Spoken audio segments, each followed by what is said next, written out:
Hello, good evening. You're now watching the Millennium TV News. My name is Lovisa Chilufia. We take a look at stories making headlines. Government has reduced transit permit fees. FAO responds to livestock food shortages in southern province. And Zambia Institute for Tourism and Hospitality Studies is concerned with increased unprofessionalism that has rocked the tourism and hospitality industry. Coming up in international news, Namibia elects first female president amid controversy, and in sports, Man United scrapped LGBTQ plus jacket plans. I'll be back with the details shortly. Get ready for the 2024 International Multidisciplinary Conference. From 18th to 20th December, join us at Mulungushi International Conference Center in Lusaka, Zambia.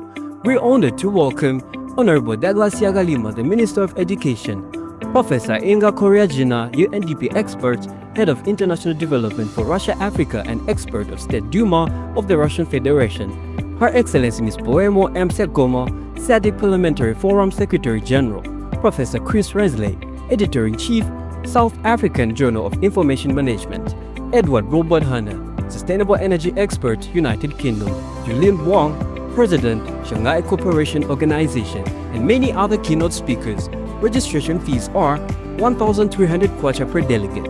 Visit multiresearch.net to secure your spot. IMDC 2024, where innovation meets opportunity.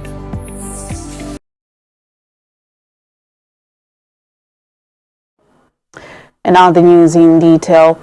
Government has announced a significant reduction in transit permit fees for international truck drivers effective Monday, 9th December 2024.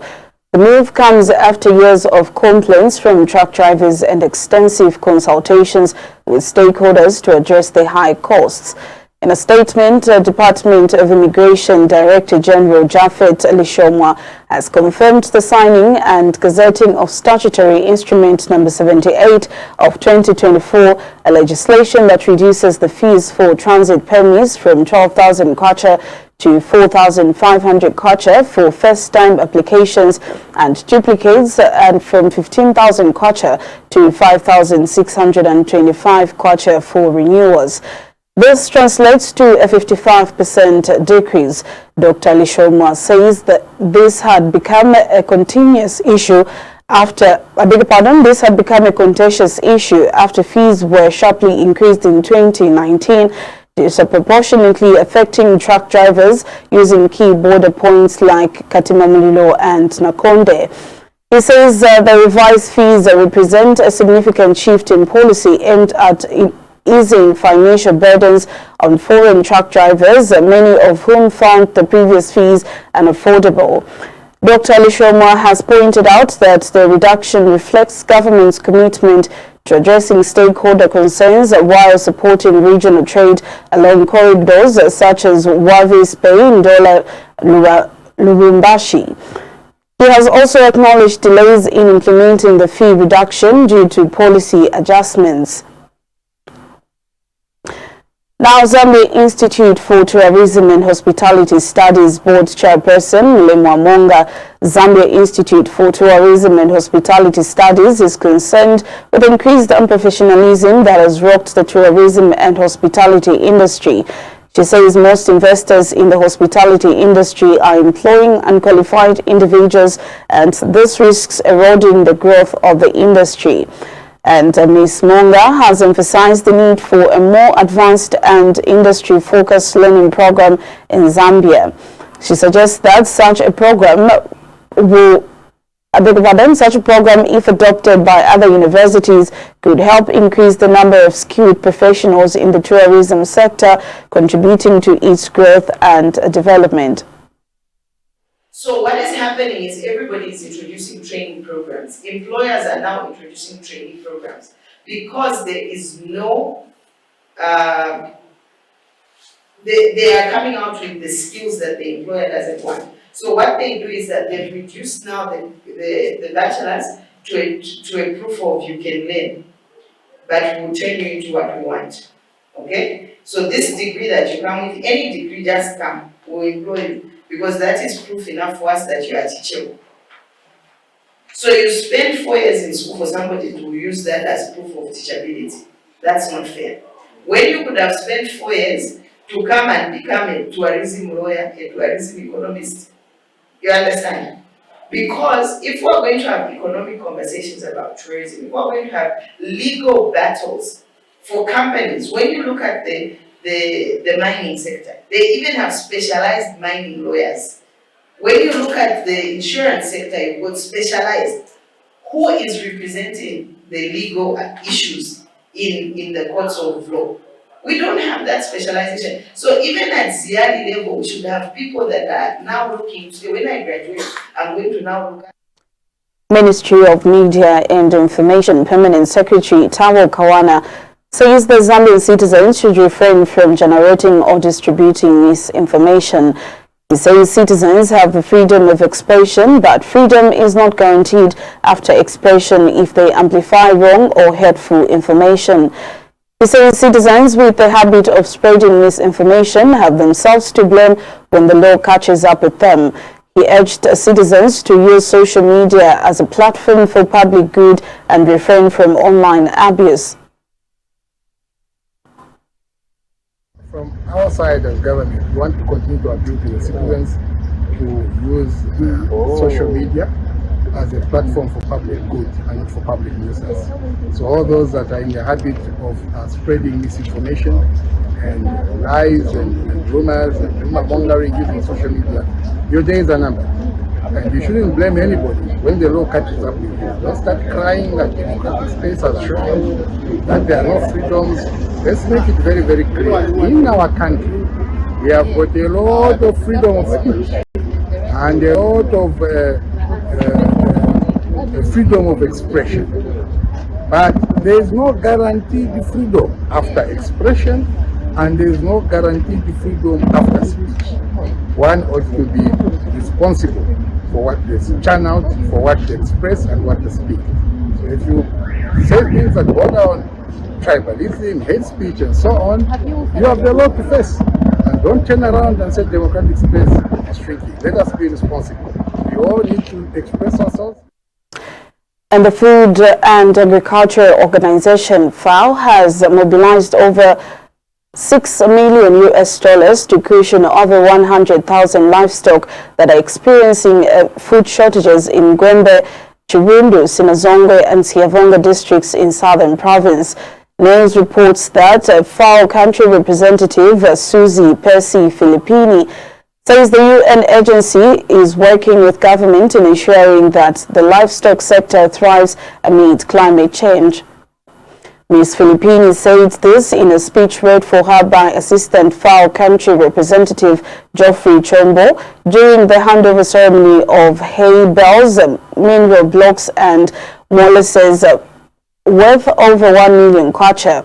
And speaking when he received the livestock feed on behalf of farmers in Chirundu, Fisheries and Livestock Minister Peter Kapala thanked FAO for the gesture as it will prevent livestock mortality due to starvation. They are receiving the supplemental livestock feed for their livestock. These are farmers from Chirundu district whose livestock are starving due to lack of pasture. The situation has been worsened by the 2023-2024 El Nino-induced drought that has left pressure in the country's agricultural system. I'm informed that parts of Chirundu, including the communities gathered here, have already experienced cattle losses due to starvation. This is most unfortunate, and it is for this reason that FAO's timely intervention, made possible through FCDO funding in providing livestock feed, molasses and minerals, would not have come at a more critical moment. Meanwhile, the Food and Agriculture Organization of the United Nations was represented at the launch of the supplemental livestock feed distribution. This handover represents more than an act of support. It is a testament to our shared commitment to building a sustainable and resilient agricultural sector in Zambia. Chirundu District Administration and livestock farmers witnessed the launch. I'm glad the Minister to be here at the launch and handover of supplementary feed for livestock farmers in Chirondo district of Southern Province, whose animals were affected by the severe drought experienced during the 2023-2024 rain season. Our big request is if we can have water from Zambia to our grazing areas, it will be more vital in our lives to our animals. We are so grateful for our given us aid, but it's more wise to be knowledgeable on how to do things than receiving all the time. Empowering farmers and communities for climate resilience is key in securing their food and nutrition security. I'm Josampo reporting in Chirundo District, Southern Province. In a significant step towards improving sanitation and safety, Lumumba Market traders have successfully relocated to a designated trading area, paving the way for a cleaner and healthier environment. Ministry of Local Government and Rural Development Permanent Secretary for Technical Services, Nicholas Piri, led a tour of the new designated area, commending the 36 traders for their cooperation in vacating the sewage drainage system, a move that marks the resolution of a long-standing health and safety concern. Mr. Piri underscores the grave health risks associated with trading above a sewage drainage pipe, including the spread of waterborne diseases like cholera. He has lauded the traders for prioritizing public health by embracing the relocation initiative. The Permanent Secretary states that with the relocation finalized, efforts will now shift towards improving hygiene in Lusaka's markets through proper waste management and ensuring traders have access to sufficient water and sanitation facilities. Mr. Piri says the relocation effort is part of a broader government strategy to enhance market conditions and prevent the recurrence of communicable diseases. He says the successful relocation of Lumumba market traders sets an example for addressing similar issues in other markets, promoting better sanitation and safety for the benefit of both traders and consumers. Mr. Piri has further assured the stakeholders that the government will continue to engage with communities to maintain high standards of cleanliness and public health in trading areas. Agreed to the following things. Number one, that government was going to go ahead to open up that drainage by way of removing the makeshift stores on the drainages. And in doing that, the marketeer's concern was that, look, this is rain season. If you move us from here, where are we going to go? And we said, yes, you have a point. We had already identified a space where the marketeers were going to be relocated once they moved from there. And this is a space where we are at today. This is a space where we are having this briefing from. And I'm sure you have seen the concrete work that we have done in terms of paving, but also you have seen the base that is coming up in terms of setting where these makeshift stores are going to be once they are moved from there. And in doing so, we as government, realizing that it is going to be a cost, first of all, in terms of social cost, which is an inconvenience to move people. Secondly, an economic cost. We then decided to incentivize our people. And what we did was that we said to them, we are going to give you a letter of offer for temporal shelter where you are going to go. Number two, we will ensure that for the period of time that you are there, you are not going to pay any rentals to anyone, save for the council rates. Sikutifienga kozkai ma drainage yafan ko cleaniwa ino time ya kolera. So ilichemuje kana tipasa press kuno ko gulisira. So pipe problem. Uno at least banatipasa space, at least itinkareteka banandroad. Timvela bueno cause apatizamba chekumanga tizimangire manje. Still in our local stories, over 1.6 million kwacha from the Constituency Development Fund, CDF, has been allocated by Lumezi Town Council to electrify Diwa Primary School and its surrounding areas. The local authority will as well install solar-powered boreholes. The project aims to improve access to electricity and clean drinking water for residents. Council Assistant Public Relations Officer Ervin Muyumbwa has announced that Mudangi Investment Limited has been contracted to implement the project at a cost of 1,192,878.81 ngwe. He says the project will be supervised by Rural Electrification Authority, REA. Mr. Muyumba says works are already underway with bush clearing and pole installation completed, and the contractor is awaiting the delivery of transformers sourced from China to proceed with the next phase. He explains that the electrification initiative approved under the 2022 CDF experienced delays due to the need to finalize agreements between the council and REA.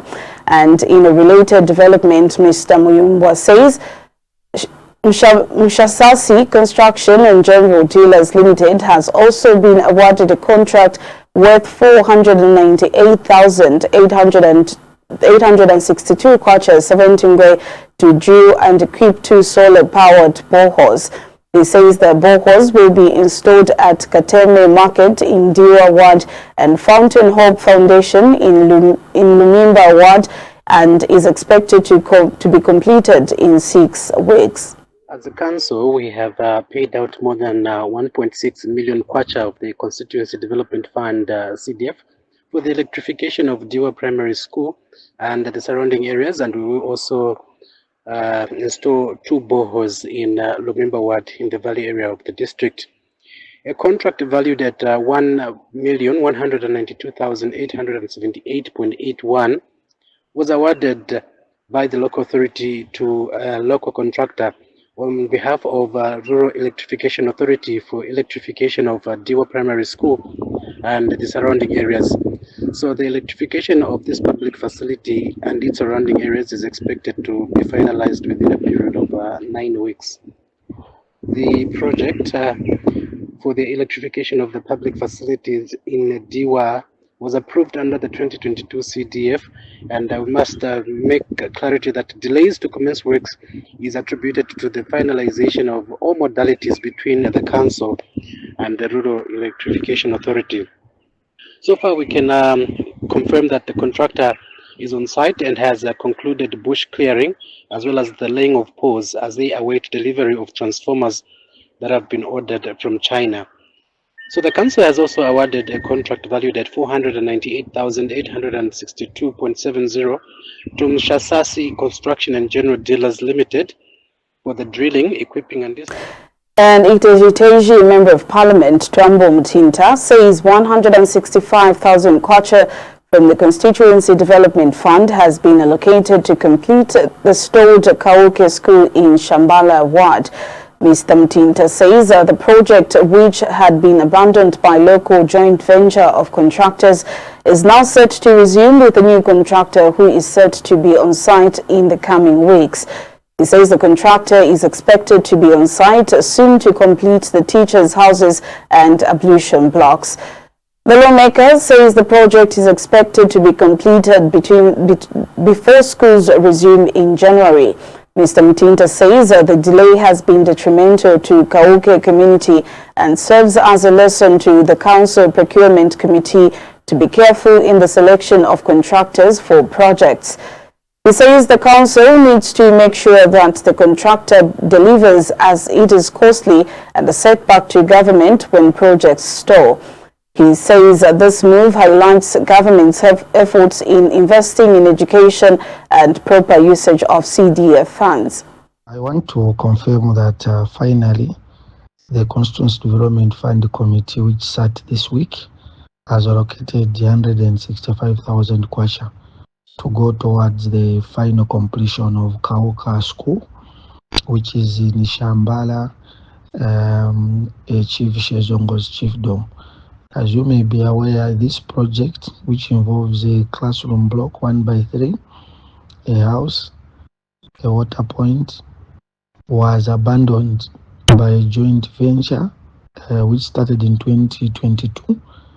And on the part of government, this is retrogressive because it delays development, and also it means we are spending twice as government just because the joint venture which was given this contract by the council it abandoned the work.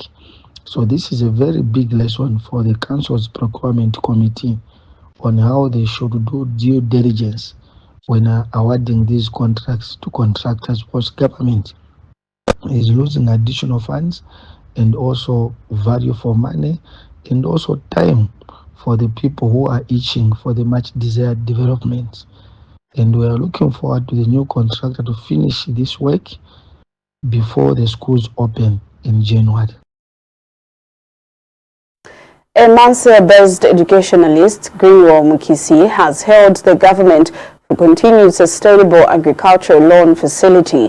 Mr. Mukisi says this policy is aimed at advancing and growing the food production in the country.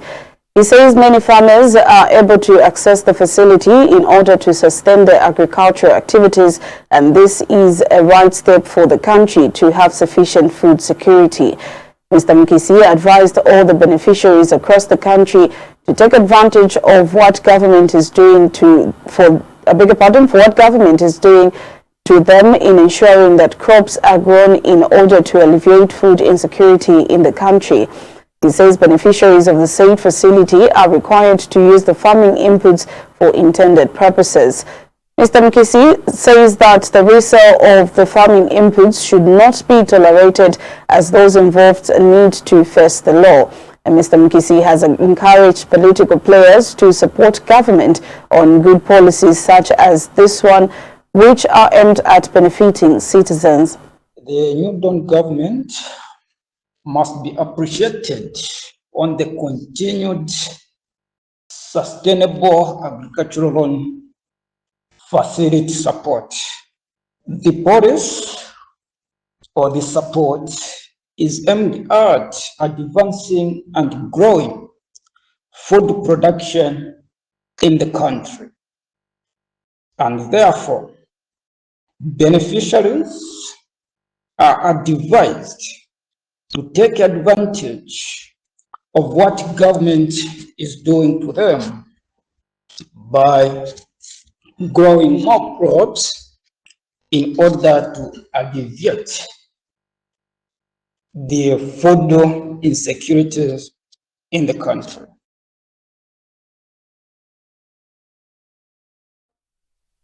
And United Party for National Development consultant Mark Simwe says politics should not override good laws. Mr. Simwe says the upcoming ruling of the eligibility of Edgar Lungu will be historic and will serve as record if Zambia ever faces the same issue. He says that the constitution should be referred to but should not be over-interpreted, because when you over-interpret a clause, you create a weakness in the other parts of the constitution.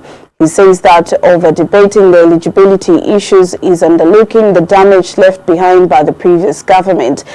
He adds that something that is unconstitutional implies that it is not in the constitution. Therefore, the claim to manipulate what's not in the constitution is a danger to the credibility of the Zambian laws. Make laws even for your future. You should know that it is tomorrow. Why you enact laws thinking that you are actually taking on your friends? Because then that time I think there was an influx of social media blogs which were pseudo in nature, and in trying to curb that, you heard President Edgar Lungu saying there's been a lot of hate speech on social media. We need to curb down and clamp down on such. They went ahead and enacted it. We told them that, well, this law that you have put in place, number one, to curtail freedom of expression. Number two, you know that the law regulates anything that happens in the cyberspace. It will deal and regulate all that. Now today when you hear them cry, you would think it is HH, but they enacted it themselves. If had they listened, the situation could have been different. So I was trying to also remind citizens that sometimes in Zambia, we do things blindly. Even when we know that, okay, here, this was wrong. And this is what you could have. And my argument then was that had ECA won in 2021, Doreen, he was going to rule the country for more than 10 years. That is unconstitutional. When we say it is unconstitutional, it means it is not in the constitution for one to rule for more than 10 years. For one to rule for more than 10 years. That is all that we had for you in our local stories. We now take a break. Join us for more in international and sports news. Stay tuned. Get ready for the 2024 International Multidisciplinary Conference. From 18th to 20th December, join us at Mulungushi International Conference Center in Lusaka, Zambia. We're honored to welcome Honorable Douglas Yagalima, the Minister of Education, Professor Inga Koryajina, UNDP expert, Head of International Development for Russia, Africa, and expert of State Duma of the Russian Federation, Her Excellency Ms. Poemo M. Sekoma, SADC Parliamentary Forum Secretary General, Professor Chris Resley, Editor-in-Chief, South African Journal of Information Management, Edward Robert Hanna, Sustainable Energy Expert, United Kingdom, Julian Wang, President, Shanghai Cooperation Organization, and many other keynote speakers. Registration fees are 1,300 kwacha per delegate. Visit multiresearch.net to secure your spot.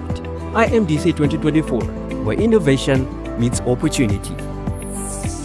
Cool off the hit with great entertainment this October on Top Star for an affordable price of 180 kwacha on Antenna Classic OD Smart. Get ready for El Clasico, the biggest Spanish football showdown. Who will win between the two La Liga giants? Watch Real Madrid and Barcelona when they clash on Saturday, 26 October at 21 hours live on Sports Premium. Make a date now. Also catch the Bundesliga special when Bochum faces log leaders Bayern on Sunday, 27 at 16:30 hours all live on World Football. There is still plenty. Intrigue yourself with the new romantic Filipino drama series Can't Buy Me Love every day at 20:40 hours on Novela E+.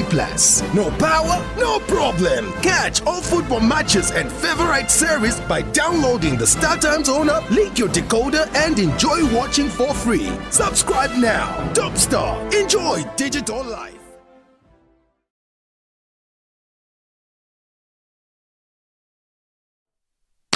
Welcome back. Thank you for staying with us. And now with the rest of the news.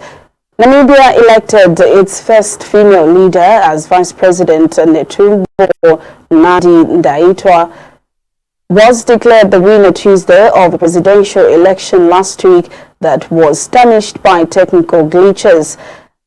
That caused a 3-day extension to allow votes to be cast and rejected as illegal by opposition parties. The 72-year-old Nandi Ndaitwah won with 57% of the vote, defying predictions that she might be forced into a runoff.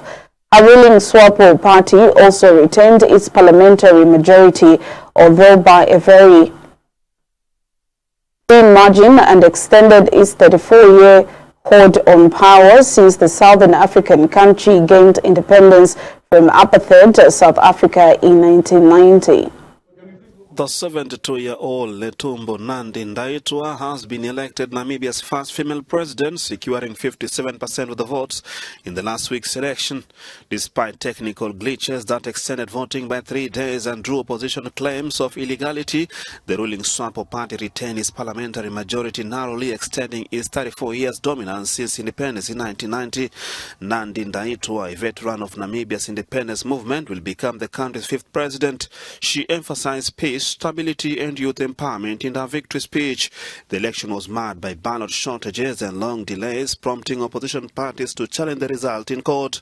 Leading opposition candidate Panduleni Itula of the Independent Patriotic for Change Party, who placed second with 25%, accused the process of disenfranchising voters. The SWAPO party's parliamentary win with 51 seats marks its worst result to date, reflecting regional trends of declining support for long-ruling parties amid economic hardships and demand for change. And finally, in sports news, Manchester United abandoned plans to wear a jacket supporting the LGBTQ+ community before Sunday's win over Everton because a player refused to wear it. The Athletic external said defender Noise Mazraoui declined to take part in the initiative, citing his Muslim faith. United declined to confirm the identity of the player when approached by BBC Sport. Mazraoui's agent also declined to comment. LGBTQ+ supporters, Club Rainbow Devils, said it was a great disappointment. Rainbow armbands are being worn as Premier League clubs show support for LGBTQ inclusion in sports, but by taking part in charity Stonewall's Rainbow Laces campaign. By sporting item, we end our main news this evening, but before we go, here is a recap of stories making headlines. Government has reduced transit permit fees. FAO responds to livestock food shortages in Southern Province.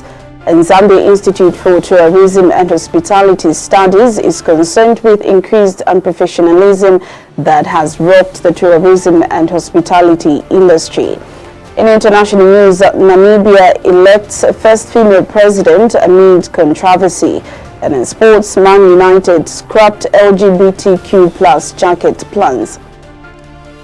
You have been watching the Millennium TV main news. Thank you so much for staying with us. On behalf of the entire news crew, my name is Lavisa Chilufia. Good night.